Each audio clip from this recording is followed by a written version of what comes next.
Today guys, I have the pleasure of reviewing the flagship phone na meron ni Tecno, and it's called the Tecno Phantom X2 Pro 5G. This one is definitely one of the beasts na nilabas ni Tecno. Alamin natin in this video how good this one is, ang kanyang presyo, kanyang design, and other things that probably you want to know and you have inside your mind na kaya natin i-answer. Tara, simulan muna natin. Hi guys, ako pala si Richmond, the Gadget Sidekick, and welcome back to my channel. So this is the Phantom X2 Pro ni Tecno. So the box is pretty a big one na meron, and it's probably the same do sa Phantom X na dating unang nilabas nila, no? So i-check muna natin ang ganang gilid. So X2 Pro nakasulat. And what I have here is the 12 gigs of RAM, 256 gig of storage. Ang kanyang color is Mars Orange. And here are some specs na probably you want to know. Nandito lahat. So let's open. Slide out ang style nitong box na ito, no? So let's start off with some of this stuff here sa gilid before we get to the phone itself. So first up, we have the 45 watts na charging brick ni Tecno. So this one will give you a fast charging just a phone ni Tecno. But of course, having a flagship phone like this probably would be nice if you see a 65 watts or above. Kaya natin itong box. I have a headset here. Ang kanyang default Type-C cable. So we have the usual 12 plus 1 months warranty ni Tecno. We have your user guide here. And we have a very nice leatherette finish na back case. This is for the Tecno Phantom X2 Pro. And this is definitely a nice design na pwede mo open and close. Pwede siya para maging stand, no, while you're watching movies. Stig. So check na natin ang phone ngayon. So this is the color. Ang kanyang Mars Orange na color. So as you can see, this is the proprietary na camera modules ni Tecno. So I feel a little bit odd, no? Hindi siya magkatabi, hindi rin siya magkahilera, pero naka-diagonal ang kanyang dalawang main sensor na 50 MP each. And this one is the retractable na camera sensor na meron ni Tecno, no? So we'll be talking a little bit more about that later. Buksan muna natin.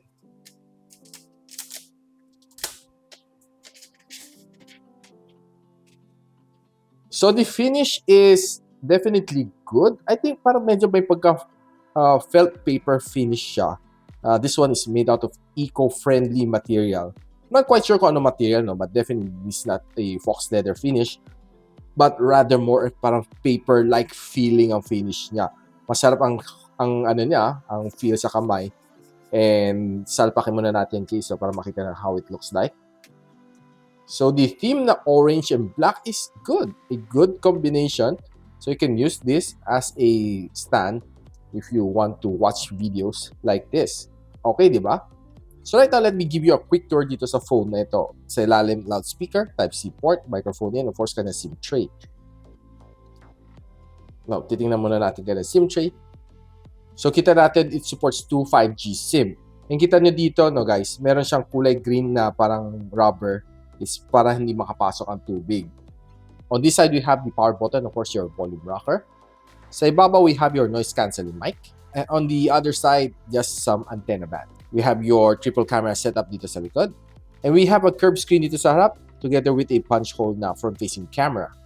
Okay, so nakita na natin ang full unboxing na itong phone na ito. And I can say, design-wise, it's really nice and it gives you that flagship feel na gusto mo on any brand na probably you can say na this one, it's a flagship ni Tecno. Very distinct, very unique, and kanilang talagang design na ito. Now, itong phone na ito has flagship specs, and this one has the MediaTek Dimensity 9000. 4nm chip siya, and this one is the flagship na meron ni MediaTek. And currently, this one is running on Android 12, and ang kanyang OS is HiOS 12.0. Probably pretty soon, magkakaroon siya ng Android version 13. And kita natin ang kanyang RAM dito is also expandable. You can get as high as an additional 5 gigs of RAM. So 12 plus 5 equals 70. So checking Antutu benchmark for the flagship ni MediaTek. So kulang-kulang 1 million points. So nakuha na dito is a 960,000 points. Now, so if you break it down, these are the scores that you'll be seeing on this phone. So this is the score na nakuha na sa Wildlife. So this one is parang gauge lang for mga gaming graphics. Now, if you check Geekbench version 6, this is the score ang binigay sa kanya. So, check naman natin ang kanyang DRM info. This one was able to secure level 1 security level sa Widevine. So, meaning you watch HD on this one. So, itong phone na ito has 5,160 mAh of battery, can charge as fast as 45 watts. Now, tinry naman natin i-charge yung phone na ito using the default cable, default charger, charging from 4% up to 100. Inabot ako ng 1 hour and 15 minutes to complete the full charging cycle. So, tinry natin siya sa PC Mark na battery test. So, this one was able to give me a 8 hours and 16 minutes na screen on time based on 60 Hz of screen refresh rate and 50% na brightness. Now, tinest din natin siya under 50% brightness and 120 Hz of screen refresh rate. Ang baba, 6 hours and 54 minutes. So, kulang-kulang 7 hours lang kaya na ibigay sa'yo if naka-high settings ka sa refresh rate. Now, using this phone for 2 weeks and I can say na ang kanyang battery life, medyo draining siya. Hindi siya ganun ka-battery efficient ang phone na ito. And on average usage, normally, nakakatawid naman siya ng 1 whole day pero mapapansin mo at the end of the day, drain na yung battery. But if you're a little bit heavier user, na nag-gaming ka and madalas ka gumagamit ng mobile data, you'll see yourself charging at around midday. Swiping left and right is definitely smooth dahil sa kanya 120 Hz of screen refresh rate. Swiping up and down, talagang smooth na smooth makikita mo dito sa phone na ito. It's very evident. And thanks to its curved screen, so pag swiping left and right from the corners, hindi siya ma-edgy. So definitely a plus point. So, kita natin, this is the HiOS na launcher. Pag sinwipe mo all the way papuntang kanan, so makita mo kung saan napupunta yung battery, makita mo yung step goals mo, pag sinwipe up mo, makita mo mga news as well. Now, watching videos on this phone, definitely it's a treat dahil ang ganda ng kanyang display. This one has a 6.8-inch na AMOLED display with 120 Hz of screen refresh rate. Pero medyo mababa nga lang kanyang maximum brightness. If tama ako, this one is being pegged at 500 nits. Normally, sa mga flagship phone, you'll be seeing mga brightness at around mga 1.2, 1.6, 1.7. But this one, I'm not quite sure bakit 500 nits lang binigay sa kanya ni Tecno. Another winning factor dito sa phone nito, it has 94% screen to battery ratio, meaning halos solong-solo mo yung screen. Sobrang nipis ang bezel, halos hindi mo mapapansin, except sa ilalim medyo makapal ng konti, but overall, it's perfect for me. Now, ito phone na ito has a Corning Gorilla Glass Victus sa harap na protection. Sa gilid, is aluminum frame, and sa likod, it's basically eco-friendly na plastic material. Ang kanyang internal storage is 12 gigs of RAM, 256 GB of storage, and it's using UFS 3.1. Watching videos on this one, definitely a treat dahil maganda ng color resolution and it was able to give me those punchy colors na hinahanap ko when you're watching mga Korean novela, when you're watching mga anime, when you're, well, watching basketball games. You can say na yung colors na is really maganda, punchy, and the black is blacker, definitely. Now, if you're browsing on social media like Facebook, Twitter, Instagram, and of course, sa TikTok, I can say smooth na smooth siya dahil sa kanyang 120 Hz of screen refresh rate. Browsing experience dito is definitely good. Ito naman ang experience when you're browsing on TikTok. So, nirate ko rin ang kanyang thermal throttling dito sa phone na ito and this is what I got. Pansin ko, no, after mga roughly 4 to 5 minutes, nag-drop na siya. But hindi naman siya namula. But even so, kanyang maximum performance is 307,000 na GIPS. And ang kanyang CPU throttle to 77% of its max performance. Now, playing some games dito, I did try Call of Duty Mobile. I can say okay siya. Very smooth naman experience ng Call of Duty Mobile kaya kung mag-max max settings. And I'm sure na this one is definitely a performer sa mga mid-level games like Call of Duty Mobile. I can say ang kanyang touch sensing is very responsive and ang kanyang loudspeaker is okay. So, nilagyan natin ang Genshin Impact na game to the highest graphical settings, then nilagyan natin sa 60 FPS. So, nilaro natin Genshin Impact and nilagyan natin sa all high settings. And of course, pansin ko, no, the game is okay naman. Though there are some minor frame drops along the way. After mo maglaro mga 15 to 20 minutes. And one thing na napansin ko dito is umiinit siya dito sa likod. And yung kanyang screen is a little bit hot din as well. And mapapansin ko rin dito sa kanyang camera modules, it's a little bit hot. So, yeah, yung kanyang cooling dito sa phone na ito, I think it needs a little bit more improvement. if you want to dissipate the heat a little bit faster, I think kailangan mo maglagay talaga ng gaming cooler dito sa likod. Now guys, it's about time na pag-usapan natin ang kanyang camera. So this one is definitely one of the standout camera na meron ni Tecno, and it's being deployed here sa Tecno Phantom X2 Pro. So this one is a 50MP na main camera sensor. This one is the ISOCELL GNV by Samsung.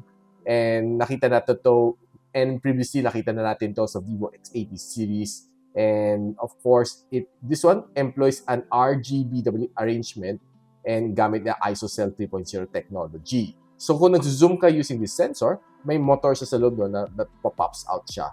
So kita niyo no, nagpa-pop out siya. So it's being used to zoom up to 2.5 times zoom na optical na zoom. And so ang kanya second na big sensor dito is kanya 50MP na telephoto lens. So this one has an aperture 1.49. And ang gamit na dito is si Samsung ISOCELL JN1. And ang kanyang third sensor dito is si 13MP na ultra-wide lens. Ang gamit na is si Samsung S5K3L6 na sensor. Ang kanyang front-facing camera is si 32MP na selfie camera. Gamit na dito is si Samsung S5K GD2 sensor, which nakita rin natin to previously on the Tecno Camon 19 Pro. So here are some modes na makikita mo dito sa kanyang camera. You have film mode, you have video mode, AI camera, portrait, super night mode, and taking some documents. So here, your camera can shoot as high as 4K 60fps, while ang kanyang front-facing camera can shoot as high as 1080p and 60fps. Now, taking this phone outdoors, I was able to snap in some really nice shots from the outdoors, and I can say some of these photos are really nice and sharp, and definitely ang ganda ng kanyang picture quality dito, and ginamit din natin ang kanyang zoom camera. So this one is using the default lens 1x, then this one is using the 2.5 times zoom, and this one is zooming all the way up to 10 times zoom. And I can see ang 10 times zoom is still very nice even though it's a digital zoom, but the camera shots are definitely nice. So tinry ko rin kumuha ng mga pictures sa mga flowers. It was really nice and punchy ang mga colors niya. Then ginamit din natin ang kanyang camera for indoor shots, and of course, using it for low light photography. I was able to really snap in some nice shots. And yeah, even though na medyo low lights on some of this condition, this camera was able to adapt and adjust to the lighting and giving it a little bit more dramatic effect when you're taking some of these low light shots. Going inside the grocery, I was able to snap in some of these fruits, and kita natin itong mga Gatorade, no? Probably this is one of the most colorful na shots na pwede mong makuha. All the different colors in just one single snap. Well, it's good. Itong mga colors na nakuha natin. So, tinry din natin kumuha ng some night shots. It was still able to perform even though na medyo madilim dito and very minimal lang lighting. This one, I can say, yes, it's really good. Now, taking some snaps using the front-facing camera, I can say ang kanyang selfie camera is really a winner. Dahil ang ganda ng mga photos na nakuha ko using the front-facing camera for indoors and outdoors. Both are really taking in some really nice shot. Even though na medyo low light condition, itong camera is still really performing up to my standard. Now using the front-facing camera, taking some vlog under 1080p and 60fps. Here are some samples. So guys, this is the Tecno Phantom X2 Pro, and right now I'm shooting at 1080p and 60fps, and I can say that what I'm looking here in my camera is definitely clear, crisp, and of course sharp. And what I can say is it's not that shaky. I'm just using my bare hand right now taking this vlog, and this is what you can get if you're using this one for Zoom, for Viber, or just simply taking a vlog. Check it out. Infinix, check it out. It's the taking some videos using the rear camera, shooting at 4K 60fps. Ito naman ang samples.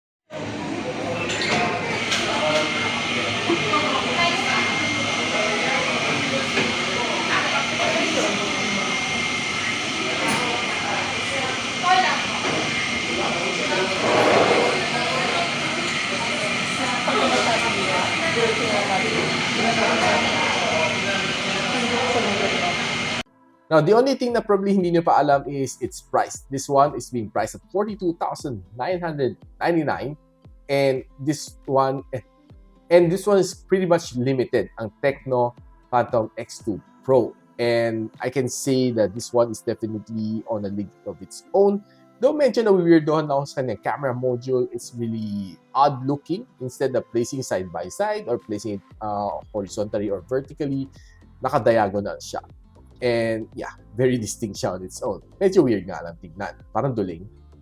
Now, on the upside nitong phone na ito, I love its display. Ganda na kanyang display and kanyang camera is definitely nice. And probably only downside naman of this phone, pagdating sa gaming, umiinit ng husto ang phone na ito. Umaabot siya ng mga 45 to 46 degrees Celsius. And I would recommend you getting a phone cooler para medyo lumamig-lamig ang phone na ito if you're playing a lot of games on this device. Now guys, if you like this video, don't forget to like, subscribe, and of course, hit that bell icon para hindi nyo mag-miss mga future uploads dito sa aking channel. And so ako pala si Richmond and you're watching Gadget Sidekick. Watcha!